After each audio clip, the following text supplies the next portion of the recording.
Estamos abordando ahora este que sería nuestro tema número 7. En la ocasión anterior hemos visto, y con mucha amplitud, ¿verdad? Este tema de la Eucaristía de los primeros siglos, del 1 al 4, y en esta ocasión vamos a hablar de la Eucaristía de los siglos del quinto al 16. Un periodo muy, muy largo, muy grande.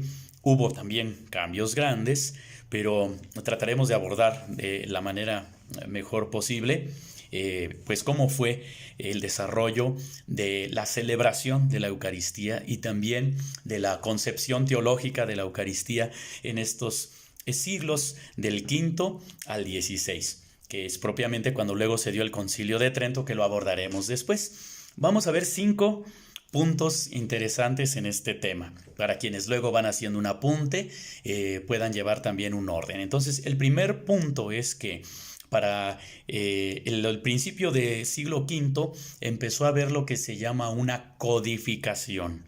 Es decir, se empezaron a escribir ya los textos propios del presidente de la Asamblea Eucarística, es decir, del ministro que está al frente de toda la comunidad. Así de que se fueron copiando y se fueron difundiendo libros litúrgicos en diversas también familias litúrgicas orientales y occidentales, es decir, en las regiones del mundo de ese tiempo que tenían la fe cristiana y católica, pues empezaron a tener cada uno ciertos libros ya con la estructura de la misa, y también con sus propias costumbres. Así de que este es un punto importante. El primero es que ya hay una codificación, es decir, ya se empieza a escribir y a copiar libros en los que se dice cómo se debe de celebrar la misa y cuáles son las oraciones que se tienen que decir. Ese es un primer punto. El segundo, hay un desarrollo en la celebración, sobre todo a partir de la misa del Papa en Roma. Entre los siglos VI y VIII empieza a haber un desarrollo de cómo celebraba el Papa en Roma. La misa que se celebraba en Roma, presidida por el Papa, influyó luego en las demás regiones. Se convirtió en el prototipo para todos los demás, en el ejemplo de cómo celebrar la misa. Hay un libro que aparece llamado el Ordo Romanus I. Este Ordo Romanus I, o orden, ¿verdad?, de la celebración católica de la Eucaristía romana, tiene una estructura. Vean qué interesante es la estructura. Lo primero, y lo vamos a ir desglosando, lo primero es que el Papa sale desde su palacio de Laterano o de Letrán, va a caballo hasta la iglesia con un cortejo de dignatarios, ¿verdad? Entonces, desde que sale de su casa ya es parte de, vamos a decir, es lo que hoy diríamos como una procesión de entrada, un poco, pero previa todavía, porque aquí es de su casa a la iglesia, pero ya va a caballo y acompañado de los dignatarios, de quienes le ayudan en el gobierno de la iglesia. Hay que pensar también aquí que en esos tiempos ya la iglesia tiene un reconocimiento oficial y por eso toma muchos elementos propios del Imperio Romano de entonces. Y este tipo de, vamos a decir, de procesión con los dignatarios y donde va el Papa, pues es porque ya es una iglesia oficial, ¿sí? Los cristianos ya no son perseguidos en ese momento y además toma, como decíamos, muchos de los elementos del Imperio Romano. Entonces va a caballo, va a la iglesia con su cortejo de dignatarios y entra a un espacio donde se va a revestir para la misa, lo que hoy pues es la sacristía. Siguiente elemento, comienza un canto de entrada. Fíjense, ya hay un canto de entrada y el Papa entra en medio de la asamblea con los ministros, ya se lleva incienso, ya se lleva candeleros, ya van allí, y besa el altar. Hay este signo de dar un beso al altar, reconociendo en el altar como un lugar sagrado. Se canta ya el Kyrie eleison. Estas son palabras griegas. Kyrie eleison, que significan Señor, ten piedad. Ya hay el canto del Señor, ten piedad. Y el canto del Gloria. aparece este himno, se canta el Gloria y se concluye ese momento con una oración colecta, es decir, una oración que recoge la intención de todo el pueblo, se pide por todo el pueblo, por eso es colecta, es colectivo, es de todo el pueblo, de toda la gente. Entonces ya hay esa oración colecta. Enseguida ya hay una liturgia de la palabra ya establecida, se lee la epístola, es decir, algunas de las cartas del Nuevo Testamento. Luego ya hay un canto responsorial en medio allí. Y después el Evangelio, se proclama el Evangelio. Aquí sí no se habla de homilía, ni tampoco de oración de los fieles. Al menos no aparece allí, pero enseguida hay una procesión que es muy larga de las ofrendas de los fieles. Ya los fieles llevan sus ofrendas. Hay una preparación del altar por parte de los ministros, disponer todo para poner el pan y el vino. Y se termina con una oración sobre las ofrendas. Entonces vean cómo ya es más, se va acercando cada vez más a lo que conocemos hoy como nuestra liturgia de la palabra y luego el inicio ya de la liturgia propiamente de la Eucaristía. Fíjense cómo también es interesante, la plegaria eucarística aquí la recita solamente el Papa. Nada más él solo, los demás sacerdotes que están ahí están a su lado, están de pie, pero en una actitud reverente. Solamente hace las oraciones el presidente de la asamblea, que en este caso estamos hablando de la misa presidida por el Papa.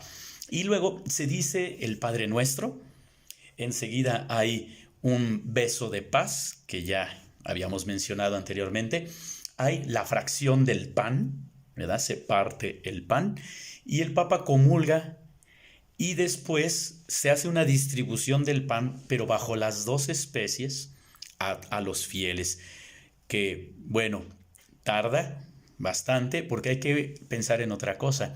No había muchas celebraciones de la misa, solamente había una el domingo y solamente a esa asistía toda la gente. Entonces no es que hubiera muchos horarios de misas durante el domingo, era solamente una celebración. Entonces todos iban a esa única celebración presidida por el Papa, y también en los diferentes lugares solamente había la celebración con el obispo a la que acudían todos juntos, ¿verdad? Bueno, ya después con el tiempo y por la necesidad se empezarán a hacer 2 celebraciones, 3 y serán aumentando, ¿verdad?, las celebraciones de la Eucaristía en domingo para que pueda ir la gente con, pues vamos a decir, con una cierta comodidad, porque imagínense la multitud de personas que llegó a ver en un momento dado. Y también, bueno, pues hay una oración después de la comunión. También aparece ya ahí esta oración después de la comunión, como nosotros también la tenemos. Y luego hay una despedida y se vuelve a la sacristía. Entonces vean cómo en este segundo punto, en donde estamos viendo cómo ya hay una misa papal que sirve de ejemplo para todas las demás celebraciones. Vamos a un tercer punto, que es la influencia franco-germana. Franco, la región de Francia; germana, la región pues que podríamos identificar como Alemania. Estos pueblos de los francos y de los germanos, recordemos que eran considerados, al menos es el título que les dieron los romanos, de los bárbaros, que una vez evangelizados por importantes misioneros, también empezaron a tener su celebración eucarística, pero le fueron agregando elementos que incluso pues todavía tenemos. Ellos, por su mentalidad, por su cultura, por su forma de ser distinta a lo romano, pues entonces le van agregando, ¿verdad?, en sus comunidades cristianas algunos elementos a la celebración eucarística. Aquí ya estamos hablando a partir del siglo VIII, ¿verdad? Entonces ya empiezan ellos a ponerle muchas adaptaciones a la liturgia romana. Incluso, por ejemplo, van influyendo con la exuberancia, le van poniendo sentimentalismo, le van poniendo incluso carácter dramático en algunas partes de la Eucaristía. La celebración no es tan sobria, no es que sea algo así tan parejo, sino le empiezan a poner muchos elementos de su riqueza cultural. Por ejemplo, besos, ¿verdad? Aparte del beso del altar, ¿verdad?, el beso al texto litúrgico, el hacer genuflexiones el hincarse, el doblar una rodilla, el hacer cruces, ¿verdad? Hacer el signo de la cruz, ¿verdad? Varias veces. Las secuencias que son himnos, que son cánticos, poemas, le van agregando todo esto. También las oraciones ya las hacen más largas y también más abundantes, es decir, aparte de que las que ya hay las hacen más largas, le agregan más oraciones todavía, le van metiendo más elementos y luego también le ponen oraciones privadas del sacerdote, es decir, que también existen hoy en día. Algunas oraciones que no se dicen fuerte, se dicen en voz baja, como una manera personal ante el misterio. Y bueno, pues se le agregan también otros elementos ya más populares, ¿verdad? Y de acción. Entonces estas reverencias, todas estas genuflexiones, estos signos de la cruz, los besos y todo esto, pues son simbolismos y obviamente con esto le meten, por decir así, más acción a la celebración. Y le agregan más cantos y le agregan más elementos. Entonces vean cómo también hay una influencia fuerte de estas culturas europeas que al recibir la evangelización y al celebrar su Eucaristía, pues le van agregando algunos elementos populares, ¿verdad? Propios pues muy de ellos y de su manera de ser. Bueno, vamos a un cuarto punto. Hay unos cambios también en la concepción de lo que es la Eucaristía, o sea, también empieza a cambiar la mentalidad un poco, se le van agregando también elementos culturales, sí, pero también teológicos, miren, por ejemplo, y también en la práctica. También empieza a haber ya lo que se llama la misa privada. Es decir, ya no solamente es con todo el pueblo, también se puede celebrar la misa el sacerdote solito. Esto tal vez fue por la influencia de los monjes. Empezó a haber los grandes monasterios donde había muchos monjes, o sea, había monasterios que tenían por centenares de monjes y todos sacerdotes. Y no había todavía esta mentalidad que hoy tenemos tanto así de como ahora que la concelebración, ¿verdad? El sentido de la concelebración se va perdiendo. Entonces dicen, yo sacerdote celebro mi misa. Y como son muchos sacerdotes en un solo monasterio juntos, pues cada quien dice su misa solito. Y ya también hay una multiplicación de las intenciones, es decir, dicen, no, pues es que para pedir por una cosa en especial, pues hay que celebrar una misa y entonces se multiplican las misas y también, sobre todo, se da esto que les decía de la misa privada. Ya no es necesario que esté el pueblo y además también ya no solamente preside el obispo, y todos en torno a él, sino también ya cada sacerdote celebra su misa de manera particular, de manera privada, es lo que se llama la misa privada, ¿no? Entonces se empieza a proliferar esto. Otra cosa es que también el sacerdote va asumiendo todos los ministerios, es decir, ya él canta, lee, se prepara los dones, hace la consagración, o sea, va asumiendo todos los ministerios de la Santa Misa, ¿verdad? Y los laicos, los fieles, pues ya van quedando cada vez más al margen del ejercicio de este tipo de ministerios. Hay otra cosa que ya aparece un misal, un libro, ya aparece un misal único para todos en el siglo X y XI, en el cual vienen todas las oraciones, vienen todas las lecturas, las antífonas, es decir, las frases que se dicen antes de un momento importante y también los cantos. Entonces ya se va haciendo un solo libro, se unifica, donde viene todas las oraciones, lecturas, antífonas, cantos, ya viene todo, o sea, un misal ya más en forma y donde compendia todo. Otro detalle es que el pueblo se halla cada vez más alejado de la celebración. Por ejemplo, el altar ya se coloca hasta el fondo de la iglesia. Además, el sacerdote ya celebra de espaldas porque se va dirigiendo, ¿verdad?, solamente hacia Dios. Entonces el pueblo queda atrás. El sacerdote está al frente, con la vista hacia Dios, ¿verdad? La celebración hacia el oriente, ¿verdad?, de donde nace el sol, que viene de lo alto, Jesucristo. Entonces ya empieza este simbolismo también. Y el sacerdote dirigido hacia Dios, teniendo al pueblo a sus espaldas, es decir, él al frente representando a todo el pueblo que está detrás. Y además, pues el latín ya se va entendiendo cada vez menos, la gente ya va entendiendo menos el latín, ya empiezan a surgir las lenguas romances que se les llama, entonces el latín ya va quedando pues cada vez más en desuso y las personas ya cada vez entienden menos lo que se está diciendo. La plegaria eucarística además se dice en voz baja, ya no se dice fuerte así para que oigan todos, sino acá en voz baja dirigidos hacia Dios. Y además pues empieza a darse la comunión a los fieles, pero ya sin participar de las dos especies, solamente bajo la especie del pan. Y además el pan se empieza a recibir en la boca y ya no en la mano, ¿verdad? Como una manera reverencial. Entonces en ese momento ya no se les da en la mano, sino en la boca.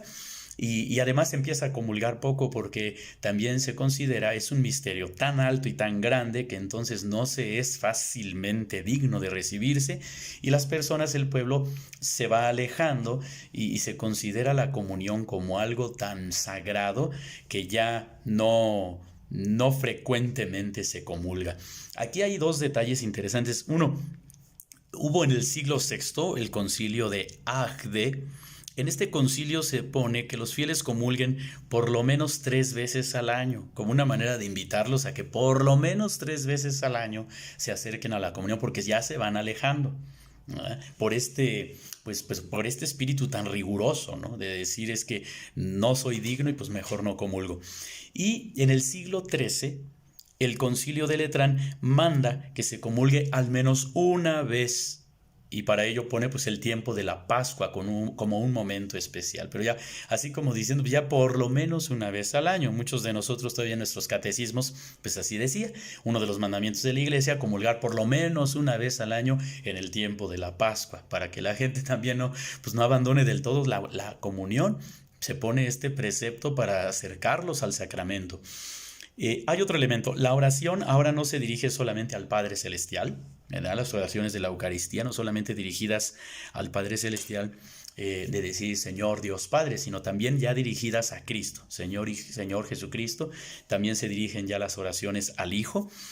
Y bueno, pues de pronto sí hay una contemplación de la figura de Cristo, pero más en su humanidad histórica. Se contempla más a Cristo como el Cristo que estuvo en Palestina, en la Tierra Santa, el Cristo de Belén, del Calvario, modelo, maestro, y se va apartando un tanto la contemplación de Cristo en su humanidad gloriosa, es decir, al Señor resucitado. Por eso de pronto, más que celebrar al Señor glorioso, se empiezan a celebrar más bien los misterios de su vida y de su muerte. Pero sí, lo de la resurrección y la gloria empieza a quedar un poquito apagado por la mentalidad de la época y porque se empezó a hacer un movimiento más riguroso. Surgen sobre todo algunos movimientos de penitentes, personas que contemplan de una manera más cruda la realidad de la pasión, del dolor, del calvario, de la muerte de Cristo, y entonces se deja un poco de lado al Cristo glorioso y resucitado. De ahí la proliferación de imágenes del Cristo doloroso, del Cristo sufriente, más que de un Cristo glorioso y resucitado, ¿verdad? No se está negando que haya resucitado, no se está negando que haya sido glorioso, pero se acentúa más la dimensión meramente más histórica y más del dolor y de la pasión que de lo escatológico, lo glorioso de Cristo resucitado. Bueno, hay otra cosa que también se resalta más, el ver y adorar, que el comer y beber de la Eucaristía. O sea, de pronto la Eucaristía ya no es para comer y para beber, sino para mirar y para adorar. Por eso, de pronto aquí el sagrario ya adquiere más importancia, el sagrario, el lugar donde se guarda el Santísimo, o las hostias consagradas, o las especies sagradas, adquiere más importancia el sagrario que el altar. Ya la mirada del pueblo y de la iglesia en general ya se dirige más a una contemplación y adoración que a un comer y beber la Eucaristía. De pronto la Eucaristía parece que es más bien, a la Eucaristía se va más para ver que para comer. Y por eso muchas personas, de ahí todavía, ¿verdad? Lo que recientemente se nos dice, la misa no se va a oír, porque también viene por ese lado, sino a participar. Pero de pronto empezamos a quedar como espectadores solamente del misterio y ya no se participa de él. Por eso también se van desarrollando formas de adoración. A partir del siglo XIII, ya vamos avanzando, se establece la fiesta del Corpus Christi. para que precisamente se adore y se hacen las procesiones con el Santísimo, la bendición con el Santísimo Sacramento.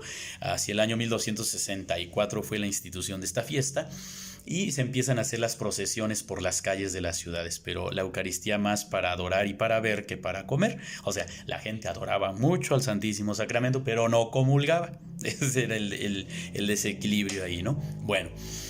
Hay otra cosa también importante, interesante. Cada gesto, cada palabra de la misa le empiezan a buscar simbolismos, a veces ya de una manera muy artificial, pero bueno, se empieza a llenar todo de signos y de símbolos, ¿verdad? Las vestiduras, los colores, las imágenes, todo va en influencia grande en la Eucaristía. Y bueno, pues la comunión se empieza a aplicar por alguien, es decir, se ve como un medio para conseguir favores. Entonces, la comunión o la misma Eucaristía ya empieza a tener este carácter de intención, que ahorita todavía es muy dado entre nosotros. A veces hay personas que dicen, bueno, yo mando decir una misa por mi cuñado que está enfermo. Bueno, pero sucede que mi cuñada también está enferma. Bueno, y sucede que por mi familia, por mi difunto, por mí, por mi salud, por mi negocio, por mi trabajo, entonces empieza a tener este carácter de intenciones, que no está mal, pero aguas, no es lo único. Muchas veces podemos ver la Eucaristía como una finalidad nada más de conseguir favores. Y hay que recordar que la misa no es solamente como si fuera un rito e incluso supersticioso para obtener favores. Pedirle a Dios está bien, pero no manejar la Santa Misa solamente como si fuera un truco o como si fuera solamente un medio para conseguir favores. No es solamente eso. Por eso hay personas que lo dicen. A veces nuestra fe puede ser de comercio. Señor, si me haces este milagro, te mando decir una misa. Entonces llega el momento como que nosotros le hacemos el favor a Dios. Entonces hay que tener cuidado con esa mentalidad. O bien, ¿verdad? Porque también lo hay, personas que se enojan mucho porque dicen, mandé decir una misa y nada más me mencionaron una vez la intención. Con esa basta, no hay que decir la intención 50 veces en una misa. Lo propio es que antes de la oración colecta se diga la intención por la cual se aplica la misa y con una vez que se diga, suficiente. No hay que mencionarla 5, 6, 8, 10 veces durante la misa. A veces podemos tener la obsesión de que porque mandamos, porque fíjense hasta el término, mandamos, decir, o pagamos, ya ahí hay una connotación como de comercio, ¿no? Yo pagué para que me digan la misa y entonces me tienen que hacer una misa a mi medida, a mi gusto, me da a satisfacción. Entonces hay que tener también cuidado con eso, ¿no? A recordar que los sacramentos y que la misma iglesia, la comunidad, no es solamente una empresa de servicios sacramentales, ¿no? O pensar que la Eucaristía solamente es un servicio como si fuera un despacho, ¿verdad? O como si fuera un comercio de sacramentos, ¿sí? Hay que tener también cuidado con eso y no promoverlo. Yo con gusto pongo mi intención en una misa, doy mi donativo, hay que quitarle la connotación de pago porque se paga lo que se compra, pero la Eucaristía no se puede comprar, no tiene un valor infinito. Entonces, lo que yo doy es mi ofrenda. ¿Ven? Qué distinto decir pago mi misa que doy mi ofrenda y pongo mi intención. Y no mando decir mi misa, eso es distinto, ¿no? Entonces, claro, el ambiente comercial en el que nos movemos nos ha llevado mucho a esto, pero hay que ver el verdadero sentido de lo que es una intención de misa.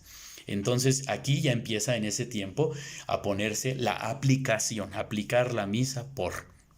Bueno, claro, esto también llevó a una proliferación de misas en ese tiempo, es decir, a veces había sacerdotes que se dedicaban exclusivamente a eso, ¿verdad? A decir misa, pero fíjense cómo lo digo, decir, ni siquiera digo celebrar, o sea, ya decían, va a decir misa, es decir, nada más, bla, bla, bla, bla, bla, bla, bla, y aplicarla y punto. ¿Verdad? Podemos llegar a ese nivel.